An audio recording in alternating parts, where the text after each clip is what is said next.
Welcome back. ഇന്നൊരു ശനിയാഴ്ചത്തെ ഒരു വ്ളോഗാണ് കേട്ടോ. ചെറിയൊരു ഡേ ഇൻ മൈ ലൈഫാണ്. പ്രത്യേകിച്ച് കാര്യങ്ങളൊന്നുമില്ല, എന്നാലും ചെറിയൊരു ഷോപ്പിങ്ങും കാര്യങ്ങളൊക്കെ ആയിട്ട് പോയിട്ടുള്ള ഒരു ദിവസത്തെ കുറച്ച് ക്ലിപ്സാണ് കേട്ടോ. രാവിലെ തന്നെ ബ്രേക്ക്ഫാസ്റ്റും കാര്യങ്ങളൊക്കെ കഴിഞ്ഞപ്പോഴാണ് കേട്ടോ ഉച്ചക്കത്തേക്ക് കുക്ക് ചെയ്യാനായിട്ട് അങ്ങനെ പ്രത്യേകിച്ച് സാധനങ്ങളൊന്നും ഇല്ലയെന്ന് ഞാൻ മനസ്സിലാക്കിയത്. ഞാൻ വിചാരിച്ചു എന്നാൽ കുറച്ച് ഐറ്റംസൊക്കെ വാങ്ങിക്കാൻ വേണ്ടി പോകാമെന്ന്. അങ്ങനെ പോകാൻ വേണ്ടി റെഡി ആവുന്ന സമയത്താണ് ഷെസു TV ഓണാക്കി വെച്ചിരിക്കുന്ന ഈ ഒരു ഇരിപ്പിട്ട. പിന്നെ അവനെയും വിളിച്ച് റെഡിയാക്കി വെച്ചിട്ട് ഞങ്ങൾ വേഗം ഇറങ്ങാൻ വേണ്ടി പോവാണ്.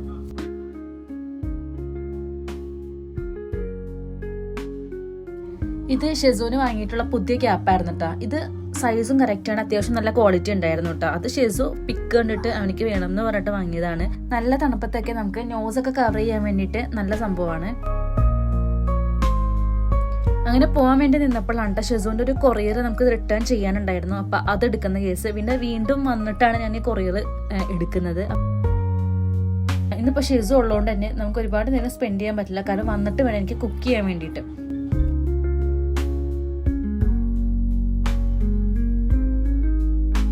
ഇവനെയും കൊണ്ട് ഒരു ഷോപ്പിലേക്ക് പോവാന്നുള്ളത് ഭയങ്കര റിസ്ക് ഉള്ള ഒരു പരിപാടിയാണ്. നമ്മൾ എന്തെങ്കിലും പെട്ടെന്ന് അത്യാവശ്യമായിട്ട് എന്തെങ്കിലും തീർന്നിട്ടുണ്ടെങ്കിൽ മാത്രമാണ് ഈ അടുത്തുള്ള ആ ഒരു ഷോപ്പിലേക്ക് പോകാറുള്ളൂ. അത് മെയിനായിട്ടും ഒരു ഇന്ത്യൻ സ്റ്റോർ ആണ്. അപ്പം നമ്മൾ അവിടെ പോയിട്ട് നമ്മൾ സാധനങ്ങൾ ഇവിടുത്തെ കമ്പയർ ചെയ്ത് നോക്കുമ്പോൾ ആ ഇന്ത്യൻ സ്റ്റോറിൽ ഭയങ്കര റേറ്റ് ഭയങ്കര ഹൈ ആണ് കേട്ടോ. ഇവനെ ഏത് ഷോപ്പിൽ കയറ്റിയാലും അവനിക്ക് ആവശ്യമുള്ളതും അവൻ കഴിക്കില്ലാത്തതുമായിട്ടുള്ള എല്ലാ ഐറ്റംസും എടുത്ത് അവൻ ബാസ്ക്കറ്റിലിടും. പിന്നെ അവർന്ന് അതെടുത്ത് മാറ്റാനും സമ്മതിക്കില്ല. വീട്ടിലേക്ക് കൊണ്ടുവന്നാൽ അത് അവൻ കഴിക്കുകയില്ല. ആ ഒരു റിസ്കിലാണ് നമ്മളിപ്പോൾ ഇവനെ കൊണ്ട് പോണത് കേട്ടോ. പിന്നെ അവനിക്ക് ചെറിയൊരു വീക്കെൻഡ് അല്ലേ ഉള്ളൂ എന്ന് വെച്ചിട്ട് നമ്മൾ ജസ്റ്റ് അവനെ പുറത്തേക്ക് അങ്ങോട്ട് ഇറക്കിയതാണ്. റിട്ടേൺ ചെയ്യാനുള്ള ഒരു പാക്കേജ് നമ്മൾ വീഡിയോയിൽ എപ്പോഴും കാണിക്കാറുള്ള പോലെ സർക്കിൾ കെയിലാണ് കൊണ്ടുവന്ന് കൊടുത്തത്. പക്ഷെ അത് അക്സെപ്റ്റ് ചെയ്തിട്ടുണ്ടായിരുന്നില്ല. പിന്നെ ഞാനത് ബാഗിൽ തന്നെ കീപ്പ് ചെയ്തു. വേറൊരു ഷോപ്പിൽ കൊണ്ടുവന്ന് നെക്സ്റ്റ് ഡേ കൊടുക്കാമെന്ന് വിചാരിച്ചിട്ട്. നമ്മുടെ നാട്ടിലത്തെ പോലെ റിട്ടേൺ പാക്കേജസ് ഒക്കെ ഒരു വീട്ടിൽ വന്നിട്ട് എടുക്കില്ല. സംഭവം നമുക്ക് ഡെലിവറി ചെയ്യും, പക്ഷെ റിട്ടേൺ പാക്കേജസ് നമുക്ക് അവർ തരുന്ന നിയറസ്റ്റ് ലൊക്കേഷൻസിൽ എവിടെയെങ്കിലും നമ്മൾ കൊണ്ടുവന്ന് വയ്ക്കുകയാണ് ചെയ്യേണ്ടത്. അപ്പൊ അവിടെ നിന്നാണ് പിന്നെ അത് റിട്ടേൺ പോവുള്ളൂ. പിന്നെ ഞങ്ങൾ വീണ്ടും ഷോപ്പിലേക്ക് വന്നിട്ട് അത്യാവശ്യം വേണ്ടിയിട്ടുള്ള മല്ലിപ്പൊടി പിന്നെ തേങ്ങ ഒന്നും ഉണ്ടായിരുന്നില്ല, അതൊക്കെ വാങ്ങി.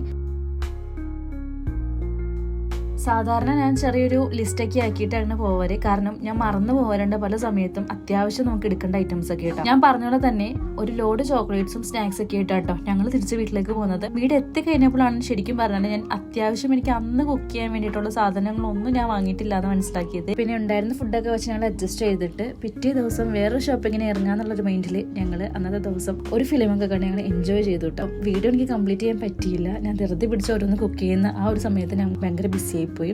ചെറിയൊരു വീഡിയോ ആയിരുന്നു. കണ്ടിഷ്ടപ്പെട്ട് കഴിഞ്ഞാൽ ലൈക്ക് ചെയ്യുക, ഷെയർ ചെയ്യുക, സബ്സ്ക്രൈബ് ചെയ്യുക. അപ്പം അത്രേ ഉള്ളൂ. ടാറ്റാ.